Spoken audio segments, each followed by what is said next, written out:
Halo guys, selamat datang kembali di channel Terang Sekali. Di Singapura, walaupun punya uang banyak, tidak bisa ujuk-ujuk langsung pergi ke showroom beli mobil seperti di negara kita. Pemerintah Singapura sangat kreatif menciptakan aturan yang membuat warga negaranya susah memiliki mobil pribadi.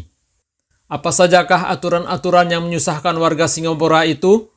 Berikut uraiannya. Nomor 1.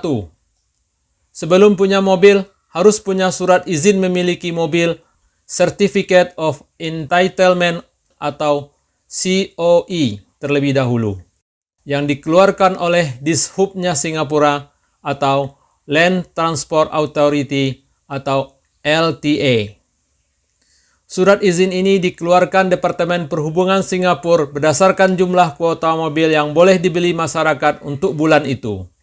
Surat izin ini harganya juga mahal, karena harus dibeli dengan cara lelang. Cuma penawar dengan harga yang tertinggi yang bisa mendapatkannya. Gila nggak itu guys? Kisaran harga surat izin memiliki mobil ini sekitar 250 juta sampai 450 juta rupiah.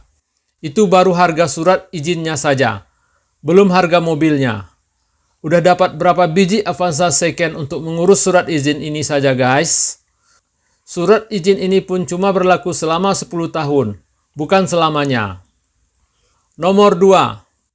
Harga mobilnya sendiri sudah sangat mahal karena dikenai bermacam-macam pajak, di antaranya OMV atau Open Market Value, GST atau Good and Service Tax, ARF atau Additional Registration Fee, dan VES atau Vehicle Emission Scheme.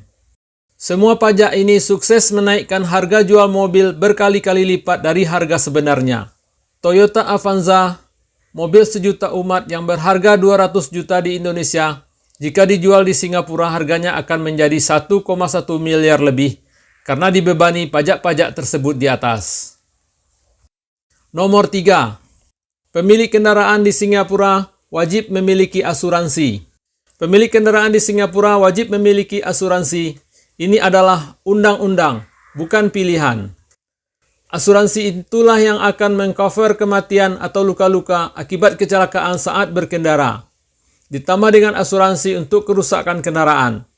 Jika tidak memiliki asuransi, akan didenda $1.000 atau 10 juta rupiah, atau penjara selama 3 bulan, ditambah pencabutan SIM.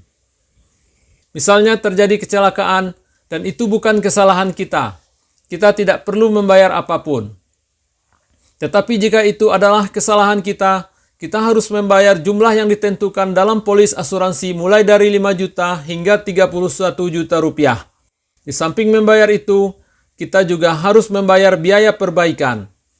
Inilah sebabnya mengapa pemilik mobil di Singapura kebanyakan memiliki kamera perekam di mobil masing-masing. Hasil rekaman ini nanti bisa dijadikan barang bukti jika tidak ada saksi di saat terjadi kecelakaan. Nomor 4. Harga dan pajak BBM mahal. Kalau di Indonesia BBM masih disubsidi oleh pemerintah, di Singapura jangan harap seperti itu.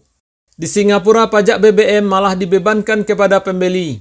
Pajaknya sekitar 2-4 ribu rupiah untuk 1 liter BBM, tergantung jenisnya. Itu baru pajaknya saja ya, belum termasuk harga BBM-nya. Ada 5 perusahaan penyedia bahan bakar di Singapura, yaitu Shell, Caltex, Esso, SPC, dan Sinopec.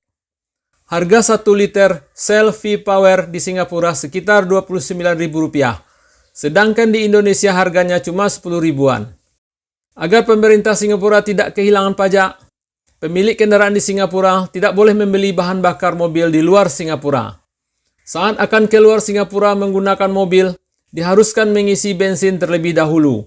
Misalnya kalau mau ke Malaysia menggunakan mobil lewat jalur darat, level bensin minimal harus 3/4 tangki saat di perbatasan.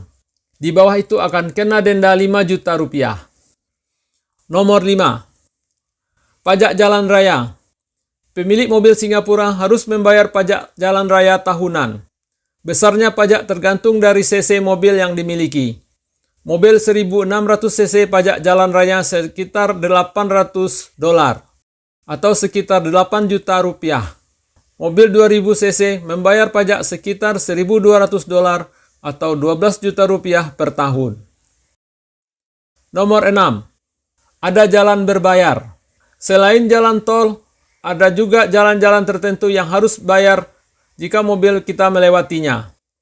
Jalan berbayar ini disebut Electronic Road Pricing System atau ERP.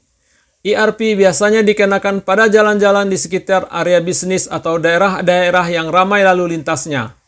Untuk mengetahui jalan ERP atau bukan, di atas jalanan terpasang tanda ERP dan tertera tarifnya.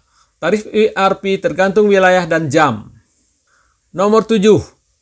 Tarif jalan tol mahal. Jalan tol atau expressway di Singapura sama dengan di Indonesia, berupa jalan bebas hambatan dan biasanya panjang. Kita bisa memacu kendaraan lebih cepat. Tarif tol di Singapura tergantung jarak dan jam. Jalan tol di Singapura menggunakan gerbang tol sistem sensor.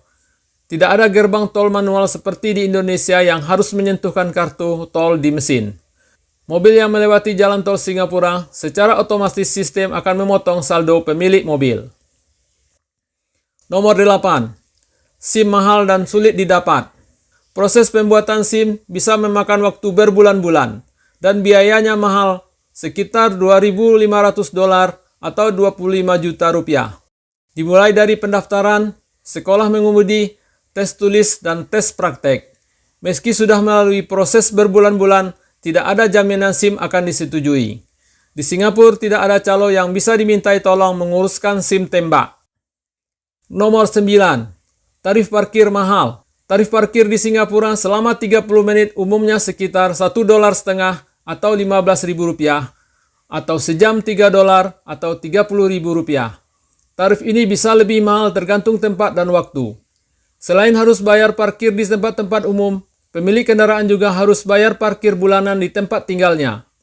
Tempat tinggal di Singapura umumnya berbentuk apartemen, sehingga pemilik mobil atau motor harus membayar parkir bulanan di basement atau gedung parkir. Jangan coba-coba parkir di pinggir jalan, apalagi di depan rumah orang. Nomor 10. Mobil keluar dengan sistem hari. Di Singapura, mobil keluar berdasarkan sistem hari. Ada 3 kategori mobil, yaitu normal car, off-peak car, dan weekend car. Normal car yaitu mobil-mobil yang memiliki izin keluar setiap hari tanpa batasan tertentu. Off-peak car adalah mobil yang hanya bisa keluar saat bukan jam sibuk, yaitu sebelum jam 7 pagi dan setelah jam 7 malam pada hari kerja.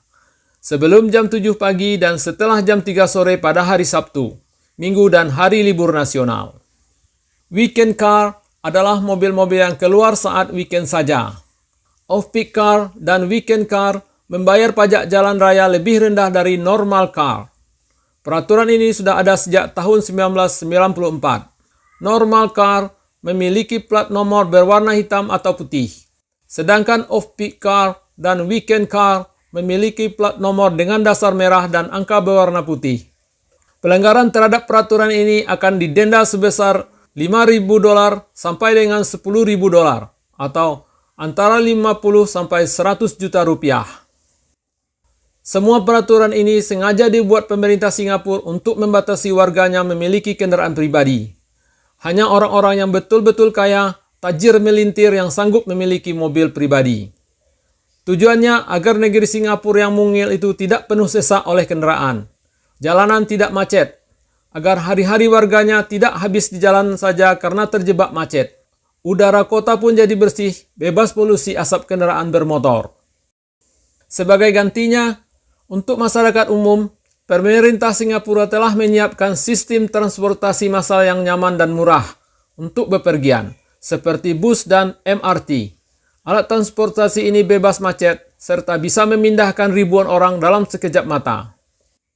Demikianlah video ini, sampai jumpa di video-video selanjutnya.